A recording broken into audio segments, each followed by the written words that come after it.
we're at the Richard Spencer event, and it's been over for about 30 minutes now. And I'm with a very nice gentleman. His name is... I'm gonna go by Local Red. Local Red. And you have is that a Chinese flag, Russian flag? It is the Soviet flag. Soviet flag. But I'm wearing it not because of the fact that I'm representing the Soviet Union. I'm wearing it because I represent the communist movement. Communist movement, okay. And you got one of those really nice communist... No video. You have one of those very nice communist hats too.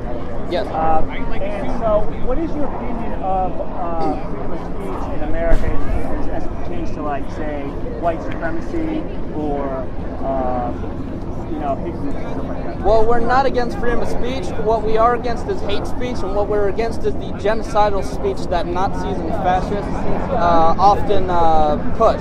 And that's exactly what Richard Spencer and his ilk honestly push, because you listen to them in their little public spaces and their intellectual spaces. They try to make themselves approachable by sounding intellectual, trying to sound like a non-Nazi yet very racist organization.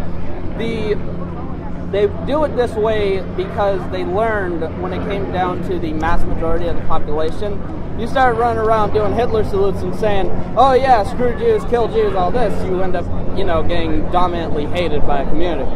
But they've manipulated the rhetoric to where they are sounding approachable, and that's the problem. You listen to them in these public spaces and they make themselves look like a regular right-wing movement. Okay. But when you you're not against right-wing movements, are you? No, I am. But when you look online, look at how they interact in their little online circles, you start seeing the straight-up fascism that they promote in and do as they please. No video, please. Okay, so no video, please. Thank you. So do you believe that Nazis are socialists? Huh? You believe the Nazis are socialists? No. Fascism rises out of the decay of capitalism. Okay. The subject of what took place in Nazi Germany, you will see Hitler tried his best to appease the industrial capitalists. Uh-huh. He didn't care about the subject of capitalism itself. He cared about the subject of this so-called Jewish supremacy, fascist rhetoric that he promoted. Okay, that makes sense. And so basically in America, like when you have people like with hate speech, like say Richard Spencer, come along and do what they do you think that the government should shut that down, or you think it should, No video. Do you think that they should shut that down? Yep. Idiots. Idiots, yeah. Anyway. Do you believe that that the government should be responsible for shutting down hate speech or speech that people consider hatred? Honestly, no, but when it comes down to it, it's something that needs to be analyzed by the general public, and the public needs to call it out for what it is. So, and this is exactly what Richard Spencer needs to be called out for, which is fascism. And you believe that? So, who do you believe should have the power to decide what is hate speech, what's not? The people. Okay, so just like any group of people, or like should they elect like the entirety of the working people? So basically, we should have like democratic votes on this stuff. No video, no pictures. No video, no picture. Yes. Do you think we should have like democratic votes on it? Like say, like, because I mean, it's something honestly that should be considered to vote. It is something that should be identified by the working people and then identified by the government. But this constant liberal idea of protect everyone saying everything. So do you think that? So you're not a Bernie Sanders fan, obviously. Oh no, Bernie Sanders was good only with showing people that to care for working interests is the most important. So is that you don't think he was a true socialist at all? No, okay. He was not a socialist. He was not a. Who would you look up to as a socialist? Like who should we follow? Lenin. Okay. So you think Stalin? What about Stalin? You think Stalin like came a little later and he didn't? He wasn't. No, Stalin was just as much, pretty much a Leninist. Stalin was pretty much Lenin's student.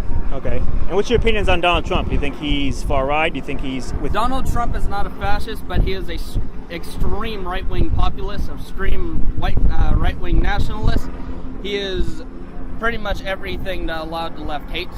And the main reason why is because of the fact that he is preaching nationalism over human rights. He is preaching nationalism over the general interests of the population.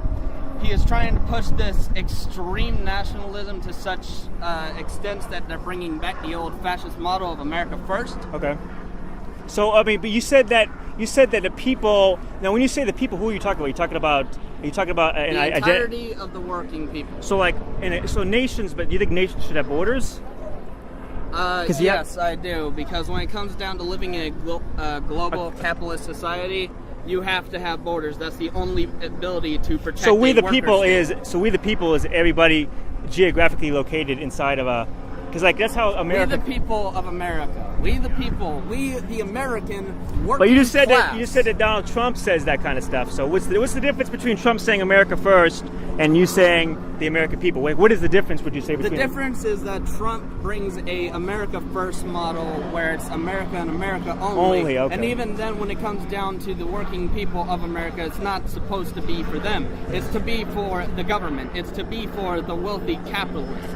The subject of what we preach is, we preach a international model of bringing the working people of this country together with the international working class. But when it comes down to issues specifically pertaining to here, it is the American working class that must deal with these problems. Okay, sir. It's like trying to say, have the working people of India deal with the problems that are going on in America. It doesn't work that way, does it? Exactly. Okay, and then you got a little pamphlet there, don't you? Mind if I have that pamphlet? I'd love to have one. Oh, thank you. You have one, two. And one more question for you.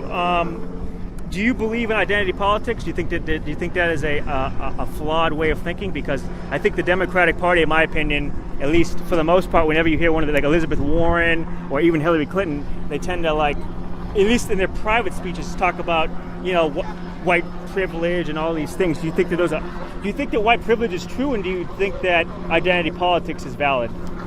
That is a very interesting subject, considering the fact that there has been a lot of debate currently on the left about identity politics. Yeah. There's quite a few that oppose it. There's some that support it.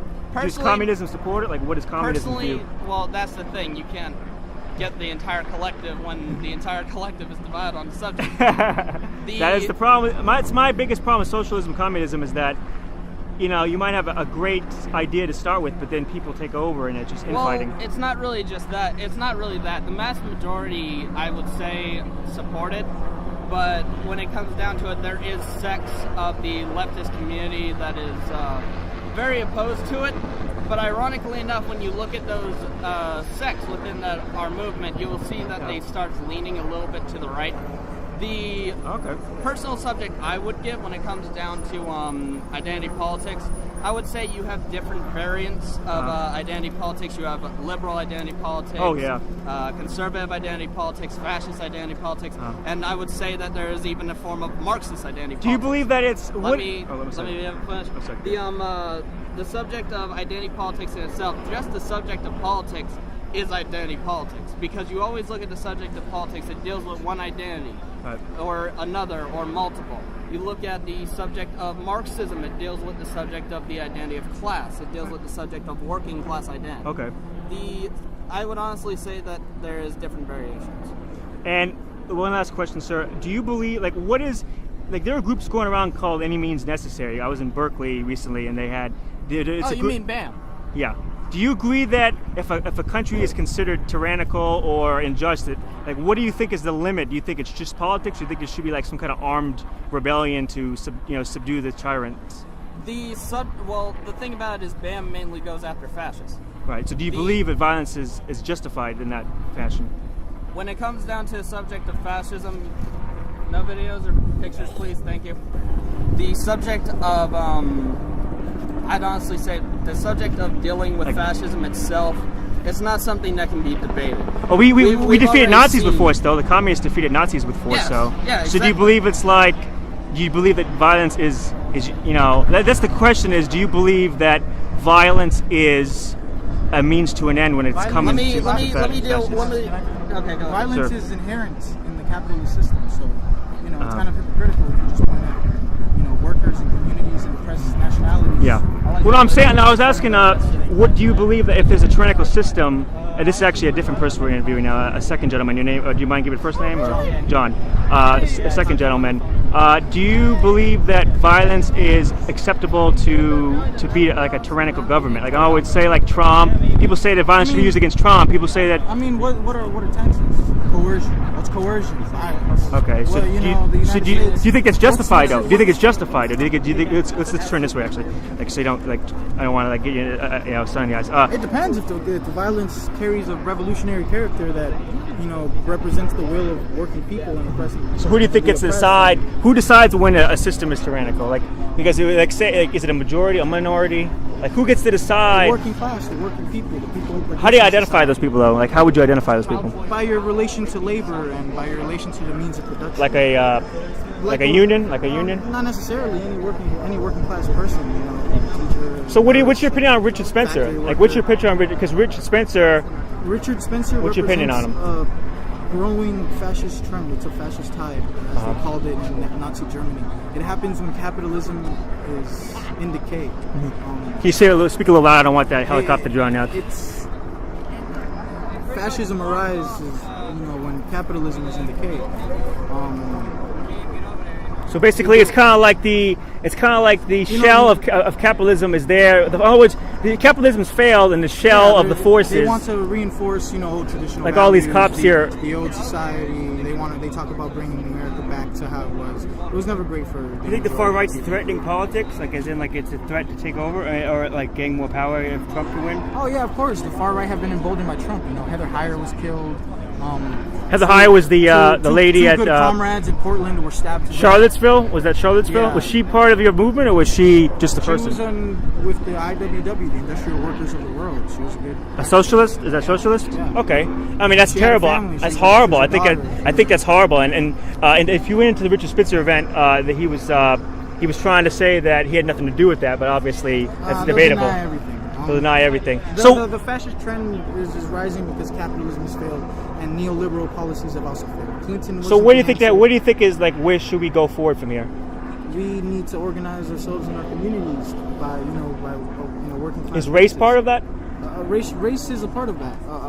Race is definitely a part of that. The black community and the indigenous people. And what about like white? What if white people got together and said we want that? Like, Richard Spencer. Well, don't you think that's going to happen eventually? Though, won't that happen eventually? Like, say if, of course, because it's fascist. But you agree with the Black Lives Matter? It's a historical trend, and it'll continue because that's like. history. So do you believe that Black Lives Matter and the addition? Okay, let's say Black Lives Matter. Do you agree with that? They should have their own movement. White Lives Matter or some shit. Well, what I'm saying is that do you agree that there should be a Black Lives Matter? Oh yeah, it should be encouraged. Black people are disproportionately targeted and. Okay, so do you think that obviously you knew where I was going with the flip side of that is, don't you think white people will say if Black lives they should have a movement too, like a not white nationalist, but that's like the thing, white people directly or indirectly they benefit from a white supremacist institution. Of course they do, yeah. Because the majority white country. Yeah, and not only that, but the historical president, wiped out the natives. You brought a whole bunch of millions of blacks, and then you're like, get the fuck out of here. Yeah, but I have a question. Wouldn't if you went to Japan, wouldn't a Japanese person have would be more likely to get the job than like a white person? As in this is a white country, so don't you think because there's more of them, they're more likely to get that job? I don't necessarily see Chinese immigrants or Korean immigrants being gunned down in. Well, Japan, I understand that, but what I'm saying. Well, they got down in Tiananmen Square though. If a white man went to was a different thing. Tiananmen Square, there were actually communists, protesting for the against return of communist. They never found that guy either. But we're getting off topic, cameraman. Yeah. Listen, back on topic. So what do you see forward? Do you think that America could be healed? Like, if America's going to heal, what is it going to be healed America under? Will Civil War? After a revolution of some kind? Yeah, some sort of revolution. It'll happen inevitably. It's contradiction, Marxist. And who do you think will take? Who do you think will fill that void? Like, what country do you think will take that void? China, Russia. I don't think. It's got to be a superpower. They would be involved in any of this.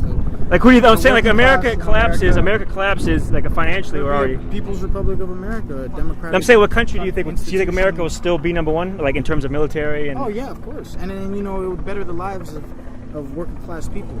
Okay. The majority. I like that. That's a good idea. I like that definition because most time, and you're a communist, right? Yeah. Okay. The thing about most communists is that you'll talk to them and they'll say something like, "Oh, yeah, fuck you, Nazi." Not just "fuck you, Nazi," but it's like they have no goals. Like they have half the strategy and not the other half. You have to govern. A lot of people are undisciplined, and that's why I have my little disagreements with anarchists, but you know we're fighting for the same thing. But Okay. like at the same time, you need discipline and you need patience because people aren't ready to stop to be perfect people. You know what I mean? People are gonna say the N word, and people are gonna say Yeah. the bitch, and people are gonna. But you need to work towards resolving the contradictions in society. And the major contradiction in American society is racism. Racism. You know, capital. Do you think racism is part of And we need to fight it. natural order? Because in China, you mentioned China, but in a lot of Asian countries, you have a lot of discrimination against minorities. Do you think that racism is partially biological? No, definitely not. You think it's taught? You don't think a that- black woman can pick up a gun and work the same as I can? You know what I mean? No, I'm saying like a Latino or an marriage-wise, Asian, like when people go to get married, it appears like blacks go for blacks and whites go for whites and Hispanics go for Hispanics. You think that's a biological thing? Like people want to see what they look. Do you think people feel comfortable with what they see every day? Regardless, that's not what I'm focused on. I'm focused on liberation. I'm focused on uniting all of us on a working class basis. I'm focused on helping my community, stopping the gang violence. What country would you out. point to? Because communism does have a history, or at least potential, or at least people who said they were communist. Like what country would you point to and say this is what I want America to head towards? All of those communist countries, socialist countries, those were experiments. They failed, or we they can didn't? learn from them, and we can also, criticize them. Okay. But we move forward towards resolving the contradiction. Contradiction be racism and And then- fascism. And the differences between you, the worker, and your boss, who's probably taking advantage of you and exploiting you. Oh, look at Harvey Weinstein. Look at Harvey Weinstein. What's that? I don't The know. guy, the Hollywood guy, the Harvey Weinstein. He was the producer in Hollywood. Had had raped all those girls. He raped a bunch of girls. Just came out recently. So some people haven't heard about it. Fuck him. He was a producer in Hollywood, and then he would rape all these girls. You ever heard of Harvey Weinstein, sir? Yeah, and so we were talking about how people in power could manipulate stuff. But listen, guys, you guys are on the left. You guys are a great conversation, and it was amazing. And actually, this is what we need to do. I mean, Corruption, the left, when it comes down to socialist states, we get rid of that as quick as damn possible. Yeah, definitely. all right. Thanks a lot, guys. Oh, Thank you, sir. Have a good day. Yep.